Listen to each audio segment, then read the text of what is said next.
Hello guys and welcome to the Doctor Who Series 10 Episode 1, The Pilot 2. I was going to do this last night but I didn't really have a chance, and obviously it's Easter so lots going on. Happy Easter everyone, hope you enjoyed the episode. I enjoyed it, but let's talk about it. So firstly, of course, this episode was big because it's the first time we get to still see the new companion played by Pearl Mackie, Bill Potts, in action. Now, I do like the fact that they kickstarted it. Oh, by the way, just so you know, spoilers ahead. So, you're warned. Spoilers, spoilers, spoilers. So, one thing I did like about the episode is the fact that you kind of got to know a bit about, like, Bill in her life at university. And the villain in the episode, the girl, I think it's called the pilot. I'm not sure, but the villain is obviously this water woman. I think it's called the pilot. I'm not sure. I couldn't quite hear it properly. If it was in there, if I'm incorrect, just comment below. Let me know. But the important thing was that it was the first time you kind of got to see Bill in action, and you kind of got a bit of backstory on her. So, you know, she serves chips, she works in the canteen, but why does she go to the doctor's lectures? Because obviously he's working at university. It's a bit peculiar how it starts, but I will say I love his office desk. He has a pot full of sonic screwdrivers. We have the ones in there, the third doctors, the fourth doctors, and the fifth doctors was in there. Speaking of using sonic screwdrivers, I didn't really like the fact that Nardole got to use the fourth Doctor's sonic, but yeah. And obviously, he had a picture of River and Susan. I'm hoping that Susan will return this series because I know that Peter, he said, like, when he got the role, that one thing he'd like for the Doctor is for his granddaughter to return. So maybe. I don't think Bill is Susan. I don't think that's going to happen because she's too young. Obviously she could be young because she regenerated, but she's too new to the whole world, if you know what I mean. Like, she's new to this, you know, spacey thing. I do like the fact that she's a typical human being and she watches films and sci-fi shows. Even Netflix was referenced. I did like the fact that they have started. In a way, they kind of do what they did with Matt Smith, where they kind of took the mick out of pop culture. So there was always references to Twitter, like in The Bells of St. John. So that was one thing I really did like about the episode, the fact that we got to meet Bill in, like, with fresh eyes. And that's what the writers aimed for. They aimed for it to be a fresh start for Whovians and for them to watch this, like, the first ever episode. Not as good as An Unearthly Child, but still good, all the less. We got to see the doors, the big wooden doors, which we see in the trailer. They start opening halfway through the trailer. Now, they apparently, from what I've read, I watched an interview with Stephen Moffat on the Doctor Who fan show, and he said that it's a story arc. So I'm guessing that at the end of the series, the Doctor's going to open it, and all of his hell is going to be unleashed. You know, all the Cybermen. Maybe it'll explain how the Mondasian Cybermen return. Maybe the doors are a portal to Mondas and locked away planets such as Gallifrey. I do think Gallifrey will return, especially with the Master returning. Obviously, like, John Sim is returning as the Master, and obviously Michelle Gomez is also in it as the Doctor. I did like the way Pete Capaldi was in this episode. I don't mind his Doctor. I wasn't really a fan of his past episodes, just because they felt really off in a way, and they didn't give me that buzz and excitement really. They wasn't as lively as I'd have liked, if you know what I mean. I like bubbly, lively. Like, I like David Tennant. You know, you could have the serious, dark moments, but he was quite excited, he was quite jolly. And as dark as this episode was, kind of, it was an interesting concept that it was just a woman who had just basically drowned but because she'd promised Bill that she wasn't going to go anywhere, she wouldn't leave. And the fact that Bill was then connected to her, and it was Bill that saved the day. Like, it wasn't the doctor, it was Bill. The doctor just said, Bill, you need to let her go. And then it was Bill that said, look, I'm letting you go. Go, leave, go without me. And it was that I like the fact that they kind of gave Bill this strong stance so that she could be a strong, independent female with the doctor. Now, one thing I want to mention about the puddle, we saw, like, when you see the view from below the puddle, you see kind of like a hand lift up, and it says something like, the pilot is found, or something like that. And to me, that hand looked like the hand of those people that people confused with the Pyrovile. Now, I do know that they're not the Pyrovile. They are actually called the monks. Now, people, from what I've heard, I actually heard a rumour that it was going to be a 3-part story. But I don't know if that's going to be happening now. I think it's just going to be a 1-part story. Because I haven't heard any 2-part stories announced. Apart from the finale, obviously. But I am interested to see if maybe the monks will be a continuous kind of run, and maybe the doctor will find them when the doors open. I actually thought at first that the doors were going to open in this episode, but then I realised that they didn't, so it must be a continuous series arc of the doors. It's a bit silly, really, but, you know, that's Stephen Moffat all over again, isn't it? Now, the episode, all in all, was something that I didn't mind it, you know.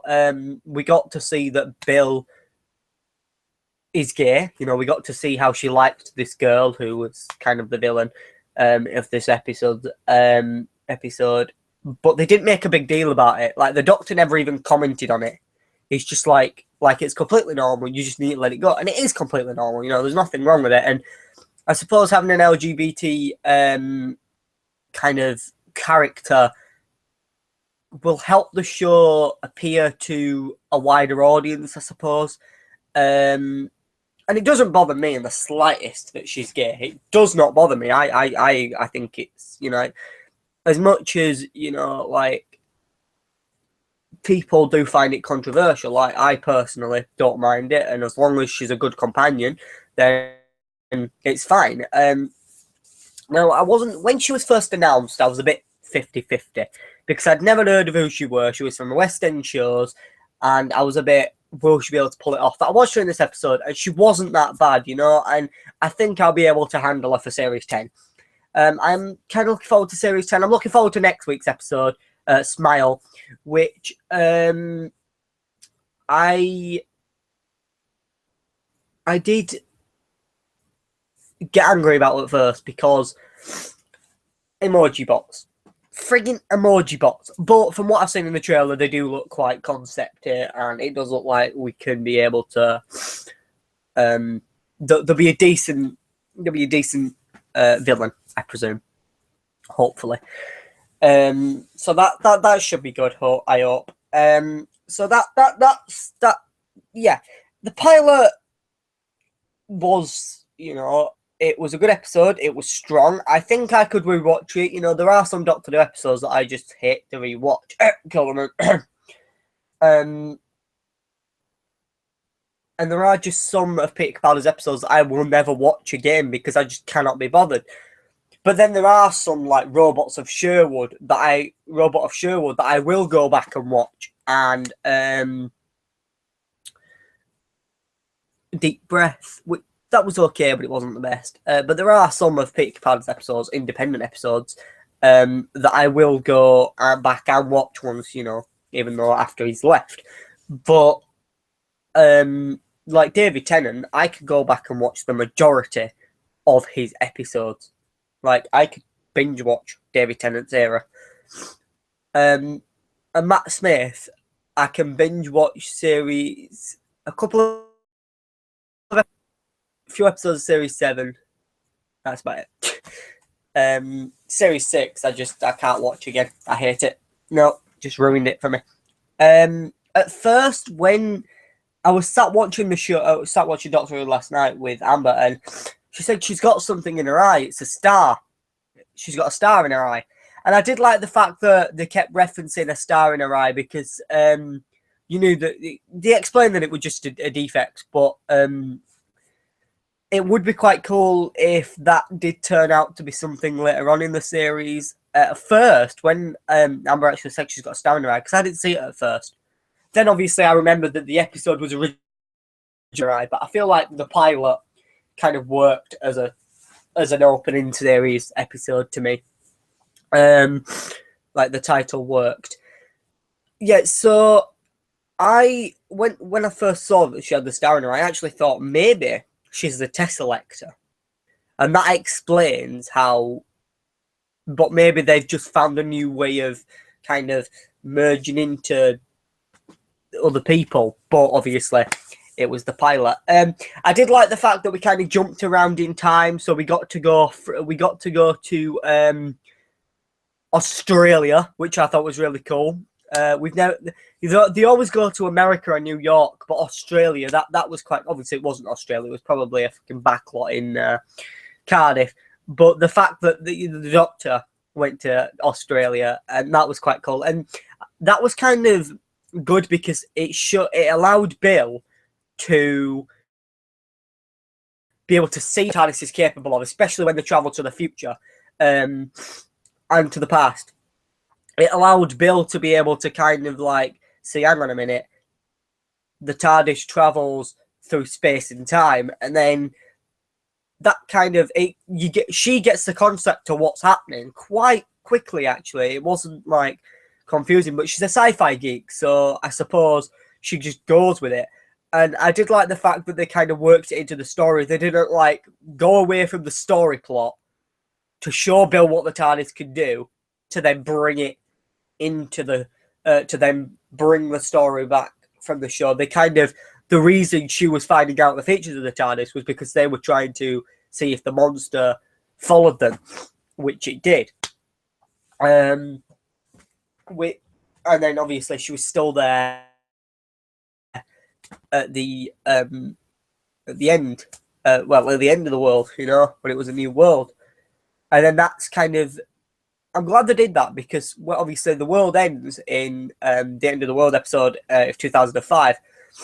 And what they never mentioned in Doctor Who is the Earth doesn't need humans to survive. We need the Earth. And eventually the Earth we'll all die out and the Earth will start creating new life. It will be a dry rock, and then eventually flowers, plants and stuff will form again and new life will be born on the planet. That probably will happen to Mars eventually.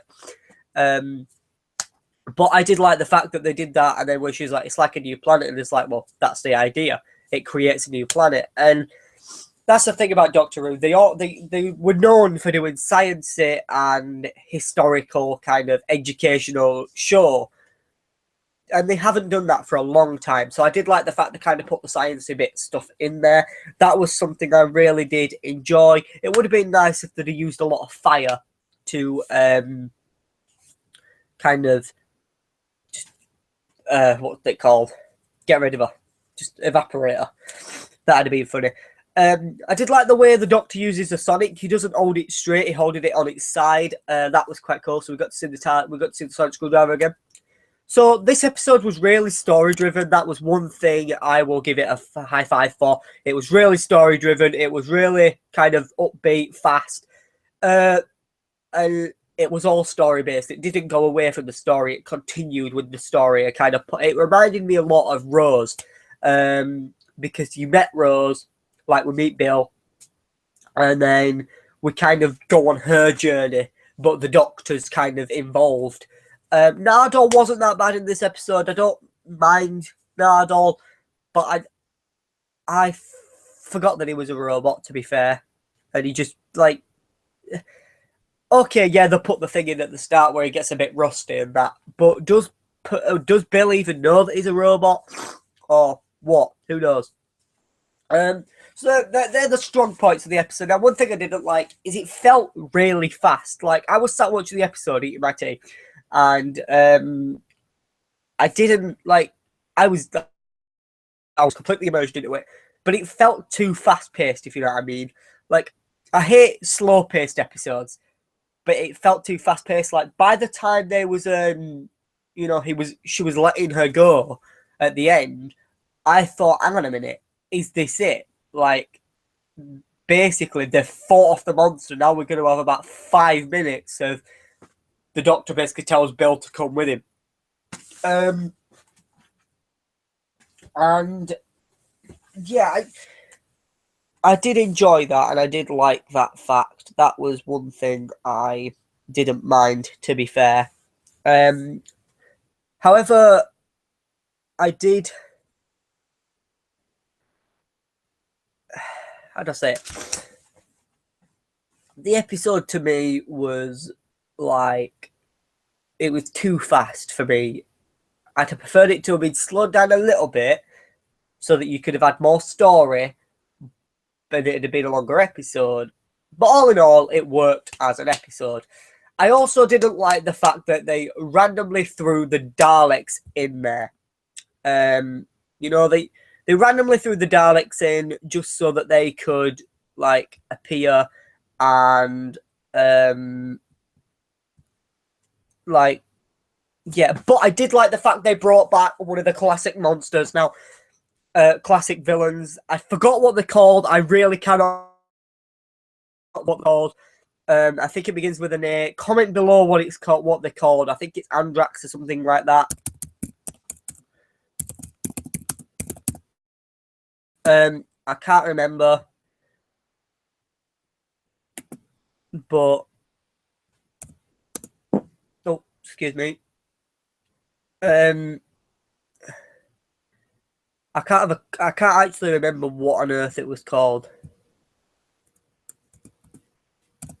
But yeah, the things with the triangle pointy arms, and I'm so glad that they brought them back. You know, I'm so glad that they brought them back because there was only there for a cameo, but for the fans, that was quite kind of good because it was Easter eggs. You know, it was, especially with it being Easter as well. It was something that they could then feel immersed within. You know. So I'm not gonna really complain, to be fair, about it because there was nothing wrong with it. You know, it was completely fine. It was completely normal, and I didn't actually mind it. But yeah, the pacing of the episode was the only thing I didn't really like, to be fair. But if I could, I am going to rewatch the episode, like, without a doubt. You know, there's no doubt that I'm not going to rewatch the episode. Because I'm going to rewatch the episode. You know, it was Doctor Who. I always rewatch the episodes of Doctor Who. The Daleks, I felt like they weren't necessary. They just brought them there in the past, and obviously that was from the continuation of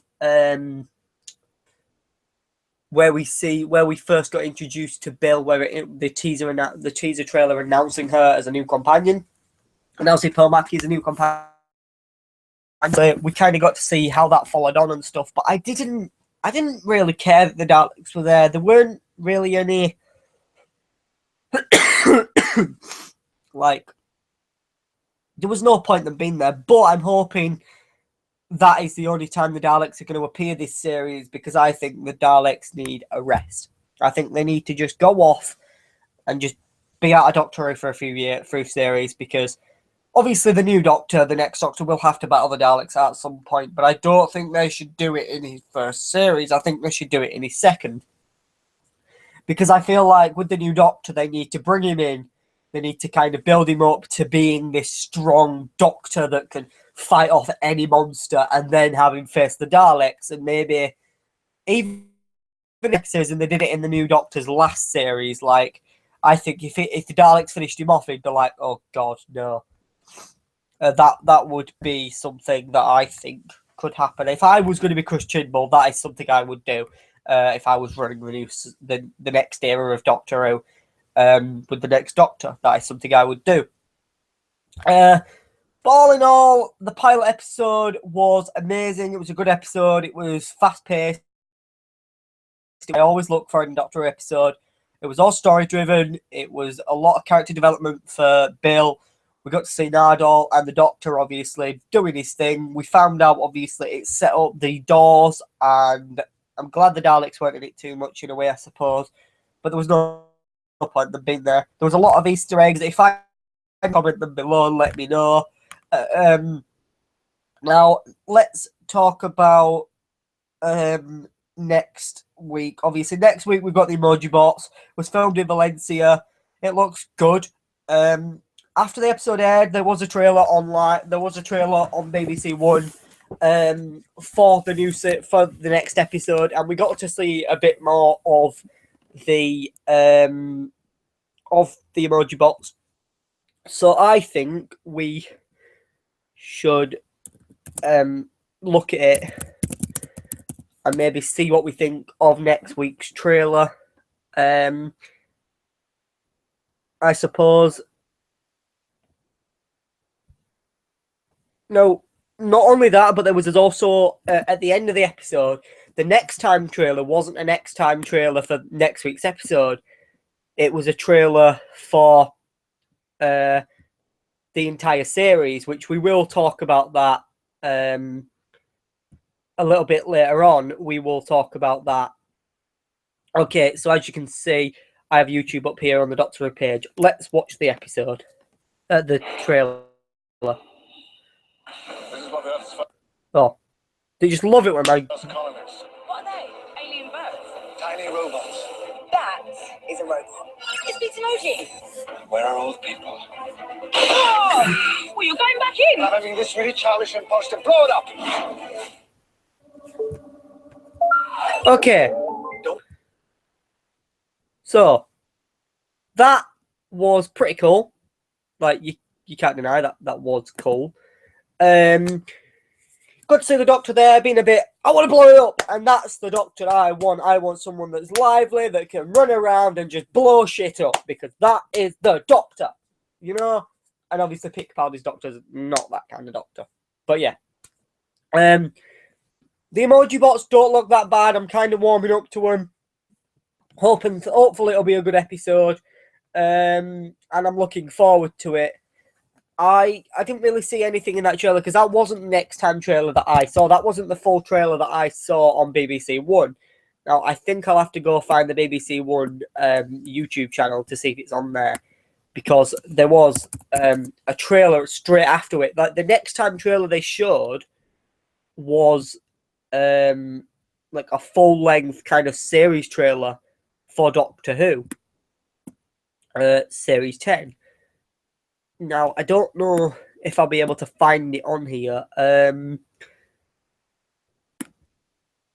I think this could be it. I don't know.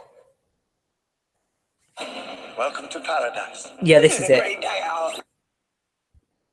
Welcome to your new world. Where are all the people? Be happy. What's happening? What do we do? As you can see, you do get to see a lot more kind of...